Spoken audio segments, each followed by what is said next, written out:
Hello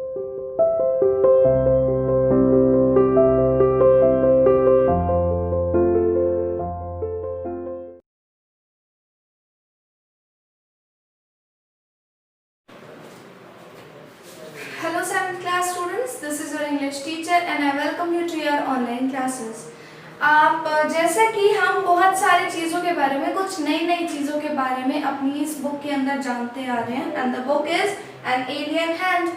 हमने बहुत सारी चीज़ों के बारे में जाना है, यहाँ पर कुछ अच्छी चीज़ें हमने सीखी हैं, चाहे वो एनिमल्स के थ्रू है, चाहे हमने नेचुरली कुछ सीखा है, चाहे हमने किसी इंसान के नेचर के बारे में जाना है।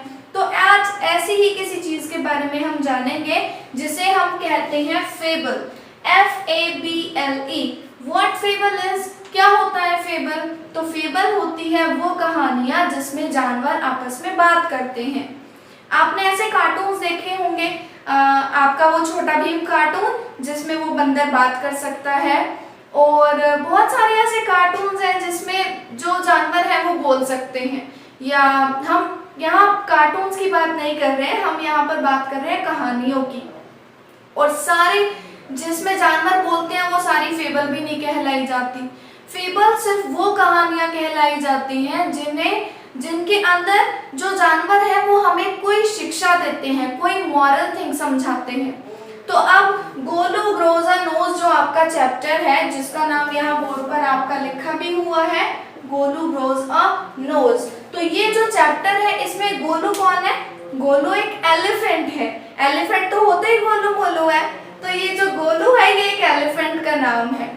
और अब यहाँ पर वो एलिफेंट हमें क्या सिखा रहा है ये हम पढ़ेंगे पहले। अपने चैप्टर के अंदर तो हम पढ़ेंगे, पर पहले हम जान रहे हैं कि इसके अंदर हमें क्या सिखाया जाना है या हम क्या सीख सकते हैं। फिर हम अपने टेक्स्ट पर आएंगे तो हमें पता चलेगा कि गोलू ने हमें कितने अच्छे से सिखाया। क्यूरियोसिटी। अब क्यूरियोसिटी का मतलब क्या होता है? क्यूरियोसिटी का मतलब होता है एक्साइटमेंट। क्यूरियोसिटी आप सबके लिए, आई थिंक ज्यादातर के लिए ये वर्ड नया होगा, क्यूरियोसिटी। क्यूरियोसिटी का मतलब होता है एक्साइटमेंट। एक्साइटमेंट वर्ड आप में से ज्यादातर लोगों ने सुन रखा होगा। किसी भी चीज के लिए आप हमेशा जब एक्साइटेड रहते हैं ना, कि हर चीज को जानने की आपके मन में जो डिजायर है, हर चीज के बारे में जानना है। छोटे छोटे जो बच्चे होते हैं हर चीज के लिए पूछते हैं क्यों, कैसे हुआ, कब हुआ, कहाँ हुआ। तो ये जो इनके क्वेश्चंस है ना, ये सब कुछ मिलकर क्यूरियोसिटी को बॉन्ड करते हैं, क्यूरियोसिटी के लिए तैयार होते हैं।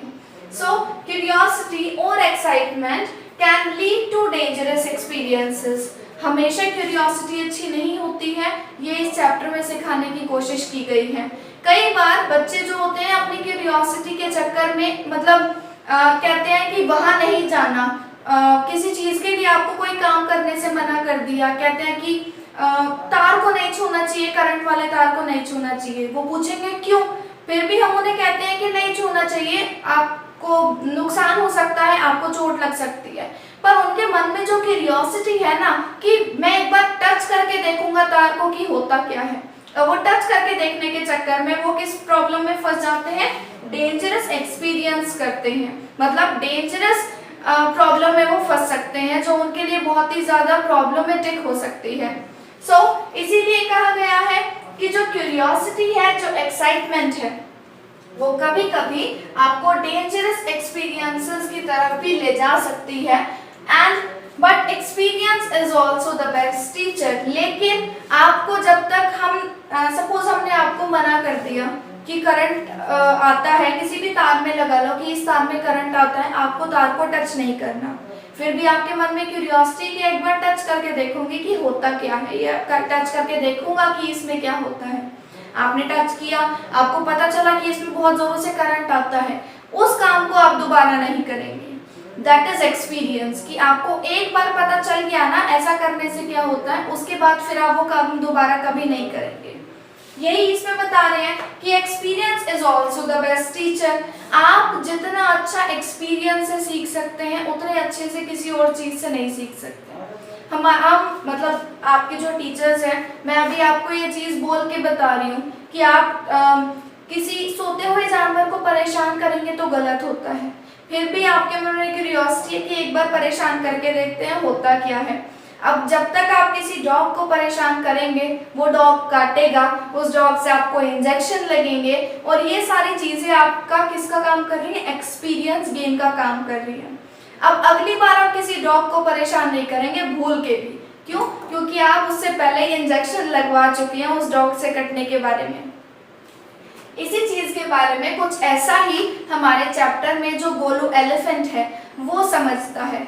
तो क्या उसकी क्यूरियोसिटी है और क्या क्या क्यूरियोसिटी है और क्या एक्सपीरियंस मिलता है उसे इस चैप्टर से, ये हम अपने चैप्टर में पढ़ते हैं। और फिर देखते हैं कि आपने इस चैप्टर से जो मॉरल मैं आपको समझाना चाहती हूँ, जो चैप्टर का थीम है, वो थीम आपको समझ में आता है या नहीं आता। चलिए टेक्स्ट की तरफ देखते हैं कितना अच्छे से आप समझ सकते हैं चैप्टर को। There was a time when the elephant had no trunk. एक टाइम ऐसा हुआ करता था जब हाथी की कोई सूंड नहीं होती थी। Golu a baby elephant with a bulgy nose, और गोलू एक एलिफेंट था जिसकी बहुत मोटी सी नाक थी, मतलब उभरी हुई नाक थी। इज़ फुल ऑफ क्वेश्चंस, वो हमेशा, जो बेबी एलिफेंट है वो हमेशा क्वेश्चंस ही पूछता रहता है। He goes to the Limpopo River to find out more about the crocodiles' eating habits. और अब वो लिम्पोपो रिवर की तरफ जाता है, एक रिवर का नाम जिसका नाम लिम्पोपो है। लिम्पोपो रिवर के पास वो जाता है क्रोकोडाइल की ईटिंग हैबिट्स के बारे में और भी ज़्यादा जानने के लिए कि क्रोकोडाइल क्या खाते हैं, कैसे खाते हैं, ये पता करने के लिए। Long, long ago, the elephant had no trunk. बहुत बहुत टाइम पहले की बात है, हाथी की सूंड नहीं होती थी। He had only a bulgy nose. उसकी सिर्फ एक मोटी सी उभरी हुई नाक होती थी, जैसा आपको पिक्चर में दिखाया गया है। As big as a boot, और वो नाक कितनी बड़ी होती थी, जैसे कोई बड़ा जूता होता है। He could wiggle it from side to side. वो अपनी नाक को, कौन? एलिफेंट। एलिफेंट अपनी नाक को इधर उधर हिला सकता था, मतलब थोड़ा बहुत लचीला बना सकता था, बहुत ही फ्लेक्सिबल बना सकता था। But couldn't pick up things with it. लेकिन अपनी नाक से वो चीज़ें नहीं उठा सकता था। There was a baby elephant called Golu, और उनके जैसा ही एक एलिफेंट था जिसका नाम था Golu. He too had no trunk but only a bulgy nose, as small as a small boot. अब जो बड़े हाथी होते हैं उनकी बड़ी नाक होती है, जो छोटे हाथी होते हैं उनकी छोटी नाक होती है।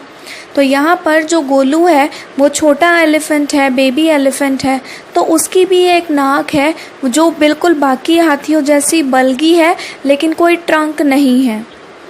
Golu was full of questions, और जो वो एलिफेंट है वो बहुत ज़्यादा क्वेश्चंस पूछता है।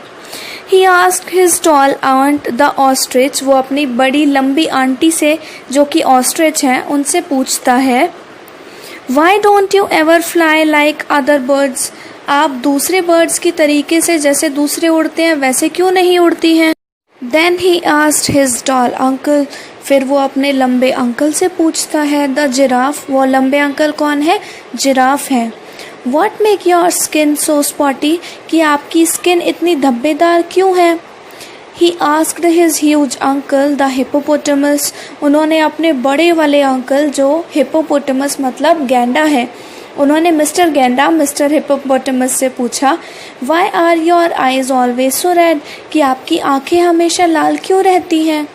He asked his hairy uncle. उन्होंने अपने बड़े बालों वाले, लंबे बालों वाले अंकल से पूछा। कौन है वो अंकल? द बबून मतलब लंगूर। अपने लंगूर अंकल से पूछा, Why do melons taste like melons? कि तरबूज तरबूजे की तरह क्यों ही टेस्ट करते हैं? जो मेलन्स होते हैं वो मेलन जैसे ही टेस्ट क्यों करते हैं, कुछ और टेस्ट क्यों नहीं होता उनका? The ostrich, the giraffe, the hippopotamus, the baboon had no answer to गोलू's question. इन चारों के पास ही गोलू के क्वेश्चन का कोई भी आंसर नहीं होता था। Golu is a naughty boy, और सब परेशान होकर क्या कहते थे कि गोलू एक बहुत ही शैतान बच्चा है। He asked such difficult questions. सब परेशान होकर कहते हैं कि वो इतने मुश्किल क्वेश्चन पूछता है कि हमें उसके क्वेश्चन के आंसर ही नहीं मिल पाते। One day, Golu met the मैना बर्ड. एक बार गोलू एक मैना पक्षी से मिलता है जो कि झाड़ियों के बीच में बैठी हुई थी। एंड ही आस्क्ड हर, और अब उसने उस पक्षी से, उस मैना बर्ड से पूछा। किसने? गोलू ने। What does the crocodile have for dinner? कि जो मगरमच्छ होते हैं वो खाने में, रात के खाने में क्या खाते हैं? The मैना said, और फिर इसके क्वेश्चन को सुनकर मैना ने कहा, Go to the banks of the great grassy Limpopo river and find out, कि तुम खुद ही जाकर उनसे क्यों नहीं पूछ लेते हो। जाओ उस घास वाली लंबी जो लिम्पोपो नदी है उसके किनारे पर जाओ और किनारे पर जाकर पूछ कर आओ कि वो क्या खाते हैं रात में। गोलू वेंट होम, गोलू घर चला गया। He took 100 sugar canes, उसने 100 गन्ने लिए, 50 डजन बनानास, 50 दर्जन केले लिए, एंड 25 melons, और 25 खरबूजे लिए। Then he said to his family, और ये सारा सामान लेने के बाद उसने अपनी फैमिली से कहा, Goodbye, I am going to the great grassy Limpopo river, कि आप सभी को बाय, अब मैं ग्रेट ग्रासी, उस लंबी घास वाली लिम्पोपो रिवर के पास जा रहा हूँ। I'll find out, मैं जल्दी ही ढूंढ कर पता लगाऊंगा कि जो क्रोकोडाइल होते हैं वो डिनर में क्या खाते हैं।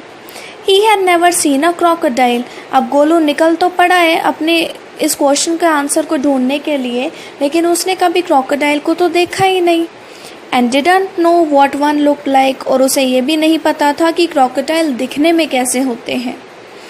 He met a python and asked him, वो एक बार एक रास्ते में जाते हुए एक अजगर से, एक पाइथन स्नेक से मिलता है और पूछता है, Have you ever seen a crocodile? क्या आपने कभी किसी क्रोकोडाइल को देखा है? What does he look like? वो कैसे दिखाई देते हैं? What does he have for dinner? वो डिनर में क्या खाते हैं? The python uncoiled himself from the branch of a tree. अब पाइथन ने खुद को उस पेड़ की जिस टहनी पर वो घूमा हुआ था, जिस पर उसने खुद को कुंडली मारकर जिस पर वो बैठा था, वो उसको खुद से अनकॉइल करता है, उस टहनी से नीचे उतरने की कोशिश करता है, बट सेड नथिंग, लेकिन कुछ भी नहीं कहता। Golu politely helped him to coil around the branch again. Golu उसको फिर से उस ब्रांच की कॉइलिंग करने में मदद करता है, कुंडली बनाने में मदद करता है, and said goodbye to him, और जाते जाते उसे बाय कह देता है। Golu meets the crocodile face to face. अब आगे हम पढ़ेंगे कि गोलू फेस टू फेस, आमने सामने क्रोकोडाइल से मिलता है। He gets the python's help when he needs it most, और जब उसे सबसे ज़्यादा ज़रूरत होती है तो उसे अजगर की मदद भी मिलती है। अब Golu grows a long and useful nose, और फिर गोलू की एक लंबी और बहुत ही यूज़फुल नाक अपने आप बड़ी हो जाती है। Golu moved on, eating sugar canes, bananas and melons. Golu आगे बढ़ता है, गन्ने खाते हुए, बनाना खाते हुए, मेलन्स खाते हुए। After a few days, he reached the very edge of the great grassy Limpopo river. कई दिन तक चलने के बाद वो बड़ी घास वाली लंबी जो नदी है उसके किनारे पर पहुंच जाता है। रिवर का नाम Limpopo river. On the bank of the river, he saw a log of wood. और नदी के किनारे पर जब वो पहुंचता है तो उसे एक लकड़ी दिखाई देती है, जैसे पेड़ होता है ना, ऐसे ही लकड़ी लंबी सी दिखाई देती है। It was really the crocodile who winked at him. और ये एक सचमुच का क्रोकोडाइल था जो उसकी तरफ देखकर पलक झपकाता है। Excuse me, said Golu. Golu ने कहा, Excuse me, क्या आपने कभी किसी मगरमच्छ को देखा है? The crocodile winked again. Crocodile दोबारा से पलक झपकाता है। And lifted half of his tail out of the mud. और क्रोकोडाइल पलक झपकाकर अपनी आधी पूंछ मिट्टी से बाहर निकालता है। कम हेयर लिटिल वन, और वो गोलू की तरफ देख के क्या कहता है कि इधर आओ छोटे बच्चे।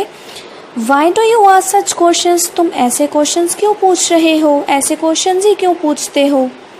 गोलू क्या कहता है, because I want to know, क्योंकि मैं इन क्वेश्चंस का आंसर जानना चाहता हूँ। कम क्लोज लिटिल वन, तो वो कहता है ठीक है छोटे बच्चे तुम मेरे पास आओ। For I am the crocodile, क्योंकि मैं मगरमच्छ हूँ। And he shed crocodile tears to show it was quite true, और उसने अपने मगरमच्छ वाले आंसू दिखाए ये बताने के लिए कि सच में वो ही हम असली मगरमच्छ। मगरमच्छ वाले आंसू, क्योंकि जो मगरमच्छ होते हैं ना उनकी आंखों से लगातार आंसू बहते हैं, वो नकली आंसू होते हैं, लेकिन इसीलिए कहावत में आपने सुना भी होगा कि कहते हैं मगरमच्छ के आंसू दिखाना, मगरमच्छ के आंसू बहाना। तो वो अपने मगरमच्छ वाले आंसू दिखाता है, ये कहते हुए कि देखो मैं ही सच में मगरमच्छ हूँ। गोलू वॉज अफ्रेड, गोलू बहुत डर गया था, फिर भी वो उसकी बात मानता है and he sat down on the bank, किनारे पर बैठ जाता है एंड सैड, और बोला you are the very person I was looking for, तुम वही इंसान हो, मतलब तुम वही जीव हो जिसके लिए मैं हर जगह देख रहा हूँ। Please tell me what you have for dinner, please मुझे बताओ कि आप डिनर में रात को क्या खाते हो।